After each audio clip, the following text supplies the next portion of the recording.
Hi there Star Wars collectors, and welcome to another Bossk Bounty video. Welcome to episode 95 of Ask Bossk Bounty. You know the drill by now. This is the weekly series where you ask me questions in the comment section below and I do my very best to answer them each week. Once again, I had loads and loads of questions again last week, which is awesome, so keep them coming, and I can only apologise if I didn't get round to your question this week for this episode. Please leave your questions for the next week's episode in the comment section below, and hopefully next week you'll be featured. Once again, I do want to thank everybody that has watched my first episode of Finish the 96, which I dropped on Thursday. I'm going to try and do those videos every Thursday. If you haven't checked it out, link in the description below or up there on a little card. I'm enjoying doing that series and it seemed to get some good comments. So thank you so much if you have watched it. And as I say, if you haven't, don't forget to check it out. Now, with all that being said, let's get straight on to the first question. Ricardo Quella says, great video as always, Mr. Bossk. Question for next week. Do you think Hasbro will ever do some of the Fringe aliens like a Man or the Praying Mantis figure? Maybe Ephant Mon. Sorry if I butchered the names. These figures for me have always been holy grail figures. Keep up the great work, brother. Love your content. Thank you so much, Ricardo. So I think there's some figures which are done and dusted, basically. For example, you mentioned Ephant Mon. He's done. I don't think they're ever going to get round to do him again. Plus, he's never going to really fit on a vintage card. And I think, you know, at the end of the day, you're not really going to get much better than that. So if you haven't got that figure, then I advise you to go out and get the one that was in the sort of Attack of the Clones style packaging, I think it was, around 2002, I want to say. Same with this guy from the 30th anniversary, Hermie Odell. I doubt they'll ever do him again. So there's certain ones which I just don't think they'll ever get round to doing again, or they don't need it. As for a Man, then he is basically one of the original 96. At some point, they will have to get round to doing him. Not too sure how quickly. Maybe for the 40th anniversary of Return of the Jedi. A couple of questions about Jango Fett here. So the first one's from Tanner Smith, and he says, question for next week. For the anniversary of Attack of the Clones, would you be disappointed if they repainted the 2020 Slave 1 for Jango's colours variant? And if they were to do this, what would they have to do differently? My selling point would obviously be an updated Jango or young Boba. Great stuff as always. And Decepticon Elite 555 pretty much asks the same question about whether the anniversary of Attack of the Clones, whether they'll do anything for it, and whether we'll get a new Jango Fett. So would I be disappointed? At this point, probably not. I think it's a good enough sculpt for the Slave 1, and at the end of the day, Jango Fett, I think they've done that before in those colours, using that sculpt, using the huge Slave 1 that we've had before. So maybe they could update that with a bit more weathering and all that kind of stuff, like they did with the 2020 version. As for a new Jango Fett, I do think that the majority of the community would say that the Jango Fett that we got in, 2010 in the Vintage Collection, probably isn't up to standard anymore, and we probably need a new one of him, just like they've done with the Return of the Jedi Boba Fett.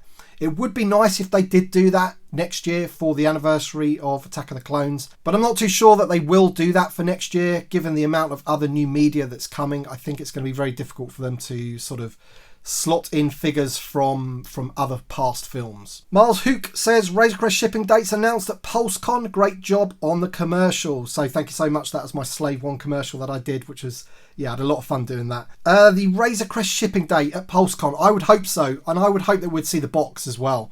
I think that's the last thing that I really want to see about the Razor Crest. Let's see that artwork for the box. I'm sure it's going to be awesome. And yeah, a shipping date would be nice, and I think they will probably hold back that information for PulseCon. Saucy Boy says, hey BB, question for next week. If you could remove and replace any figure in the Vintage Collection, what would it be and how would you replace it?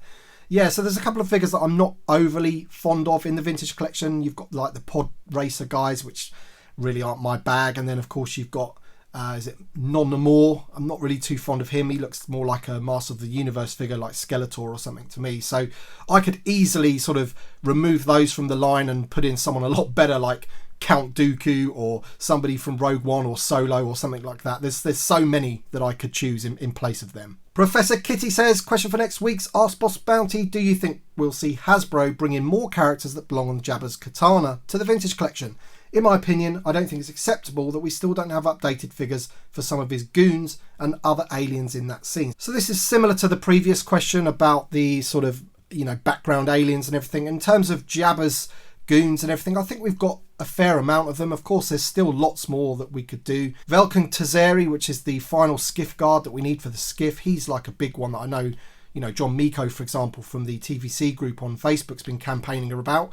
He's definitely one that I would want as well to complete that scene, but I think Hasbro are kind of getting round to them. I mean, You know, we're getting a new Bib Fortuna, which is something that I've wanted and lots of other people have wanted for a very long time. Be awesome to finally see what he's going to look like. But I think the background characters, you know, they are going to be few and far between, especially with the new media or the amount of new media that's coming. I think collectors are really going to want them to give us all of those characters from the new shows, but at the same time, throw in the odd old character as well. Tom W says, question for next week. What do you expect to be revealed on Fan First Wednesday? Love the channel. Keep up the good work. Thank you, Tom. Right, so I think if you follow Yakface on Instagram, you may have seen his Instagram story, which I believe only lasts 24 hours. So if you missed it, then I'll kind of try and repeat what was on there. And this is kind of like maybe obvious stuff that we thought was coming anyway at some point. So I would imagine that we are going to see Bib Fortuna and Lobot, which are the two figures that are going to be in the Bo-Katan wave. So you can pre-order that wave as a wave without knowing who those two figures are. But of course they did pipeline those figures, so it was almost obvious to some that those two figures were going to be the final two in that wave. Let's hope on Fan First Wednesday that we actually get to see them, because if they are going to be part of that wave, then we are going to be getting them towards the end of this year, maybe feeding into the beginning of next year. So it's pretty close. So we need to see what these two figures are going to look like. I also believe that we may see the Emperor revealed as being the fourth character of the Lando Calrissian and IG-11 wave. We do know that we're going to be getting him in that set for PulseCon. I thought maybe they would have to wait until after PulseCon to reveal that, but it seems that I don't think they will. We're going to find out what that figure is. And then obviously, hopefully, we'll all be able to pre-order that wave straight after the Fan First Wednesday. Because, of course, we've known about Lando and IG-11 and Tebow for a very, very long time now, but we've not been able to pre-order them. I also believe that they'll tell us that the Blue Leader will be up for pre-order after the live stream. I think Jason from Yakface found a placeholder on Target.com. It is a Target.com exclusive. So that page says sold out, but don't worry, it isn't sold out at the moment. It's just a placeholder. Stock will be added to that page probably after the live stream, maybe 6 p.m. that evening or something.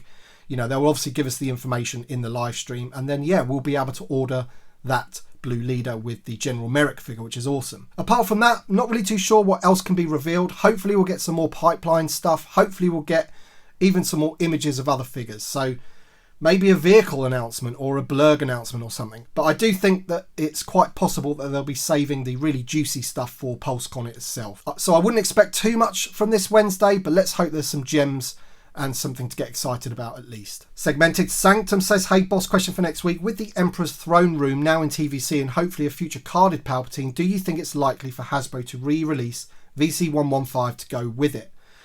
That's a good one. Yep, I've got it here. I think that's entirely possible. They've reissued the Emperor's Royal Guard. We're getting the Emperor.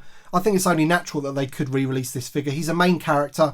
The only thing that I would say is that he is quite scene specific. You know, he's got like the electric stuff going on and the removable hand, and his helmet sort of like see through a little bit to mimic him being, you know, electrocuted by Palpatine. So that's pretty much the only reason I can think of that they might be a little bit wary about including this figure in a repack wave. But, you know, you're spot on. They have done the Emperor's Royal Guard. We're getting the Emperor. So, you know, we kind of need this Vader, or at least people that haven't got this Vader need this Vader. Red7 standing by says, question for next week. What is the average price for an original Kenner sealed figure? I've seen some go from 600 and others 250. Just curious on what the best price would be for them. Well, the reason you're seeing a massive range in price is because every figure has a different price attached to them, basically. Some are rarer than others, some are more sought after than others, and it goes from character to character. So, for example, a Princess Leia on the Star Wars card, a 12-back, is a lot rarer than, say, a Stormtrooper on a Return of the Jedi card, for example. Then you've also got to factor in the backs of the cards. So this one here is a 32-back Imperial Stormtrooper in his Hoth battle gear. Now this will have a value attached to it, and as I said, it's the 32 back. So if you were to look at the 31 back, which is an earlier release, then that would probably fetch more money. It would be more sought after for a collect. So really it's impossible to put an average on these figures. It all depends on the character and what card back they're on. Michael Page says, love the video as always. Disney Gallery has me thinking about Mando Season 3. Do you think we could see Din Djarin paint his armour? Every other Mandalorian character has their own colour scheme. I think he'd look great with maroon and brown accents on top of the natural chrome. What about you? Yeah, it's an interesting concept that. I kind of think that the Mandalorian's sort of look, his style, is that sort of all chrome Beskar look. But you never know, they might want to sell some more toys, so they might change his armour up again. But you know, there are some rumours flying around for the Book of Boba Fett, so if you don't really want to know anything about that, you know, close your ears now, because this could be a potential spoiler. But there's rumours around that there could be, you know, a new armour style for Boba Fett, and the comic book of this, you know, it could be something to do with like some kind of stealth armour or something like that. But as I say, it's just a pure rumour at the moment. This comic cover by John Tyler Christopher is awesome, but you know, that doesn't mean that that's going to happen in the show. But it's kind of a rumour that Boba's gonna get some different kind of armour or something, you know. Jeremy Carvalho, who is a new member of the channel, so thank you so much. Hi Boss Bounty, another great video. My question for next week is, what 3 clones would you love to see in the vintage collection? Cheers from Canada. Alright, so I would go for Commander Bly. Would love to see him on a vintage card. I'd also like to see a new Bakara, because I do love the Galactic Marine, so I think a Bakara would go very nicely in the vintage collection. And the Galactic Marine, for that matter, a new version or an updated version of the Galactic Marine would be awesome. Apart from that, maybe Commander Apo. I love the 501st. Or perhaps Havoc. He was always a good one in the show. So there's a couple for you. Cisco Deer says, love your videos, BB. The question for this week is, do you think we'll ever get a Bad Batch exclusive? If so, which store would have it? Woolworths, if it's still around in the UK, or Walmart or Target, or an EE exclusive? Thanks. Keep up the good work. Well, we've already got the Amazon exclusive 4-pack, so that's an exclusive already. I feel if we're going to be getting any of the actual Bad Batch figures, then they're going to be mainline. They won't be an exclusive. Exclusives always tend to be repacks, repaints, that kind of thing. So if they, as I say, if they're going to do the Bad Batch, the actual, you know, Clone Force 99, then they will be in the main line as newly tooled figures. But yeah, the Amazon exclusive is coming. Carl Jones says, what are the chances that Hasbro will release Count Dooku and Jango Fett next year? I feel like Hasbro are forgetting the characters. Well, we've already talked about Jango Fett earlier in the video, but yeah, Count Dooku is one that I've been going on about for a long time. So has you know, Nick on Obi-Wan Kenobi. It's one of the main villains. I made a whole video about the main villains and the lack of main villains in the vintage collection, and he is definitely one. You know, he's the main guy in Attack of the Clones. So will they do him next year in the anniversary? Again, it's who knows, but I think Hasbro are aware that we kind of want that figure. I mentioned him on the Q&A, for example, so fingers crossed. Dekakoi says, hello Bossk, what are some essential figures you'd recommend to a new fan of the vintage collection and 3.75 inch Star Wars figures? Many thanks from America. It all really depends on what movie you like the best, I guess. You know, if you like Return of the Jedi, then you've got an abundance of figures to choose from. If you like Rogue One, then there's a great amount as well. The Mandalorian, there's a few. So it really does depend, but you know, in terms of characters and figures, I think, you know, first of all, you need an Imperial Stormtrooper. If you're a Star Wars fan, you should really have an Imperial Stormtrooper, and there's no better than this one, the Rogue One Stormtrooper. So try and get one of those if you can.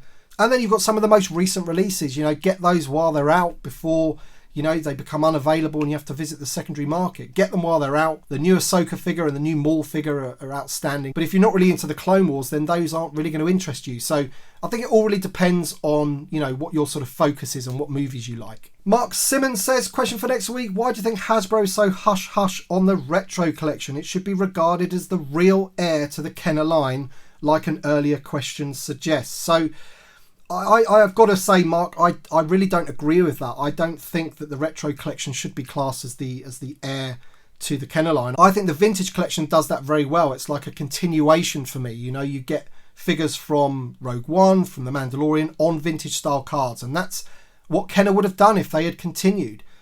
I'm not a massive fan of the retro collection purely because it's just reproducing figures that I've already got and I've already had as a kid. So for me, it doesn't really appeal to me that much. I also know that Hasbro were only really planning on doing that first wave of figures as like I think it was like a Father's Day thing at the time. But because of the success of them, you know, they've made some more. But I wouldn't really expect Hasbro to do the whole original 96, for example, in the retro collection. I can't really see that happening, but you never know. Obviously, they've done the Mandalorian figures in the retro collection. I do like those because it's not something we've had before. But, you know, saying that the retro collection is the real heir to the Kenner line, yeah, I'm sorry, mate. just don't agree with that. All right then, guys, that's it for this week. Thank you so much for watching, and thank you so much for submitting your questions. If you do have a question for next week's episode, please leave it in the comment section below. I want to extend a big thank you to my new channel members and Patreons. Thank you so much. Your names will be on the scrolling Star Wars thing that's going across right now, so thank you so much for the support. Thank you all for watching, and we shall see you on the next one.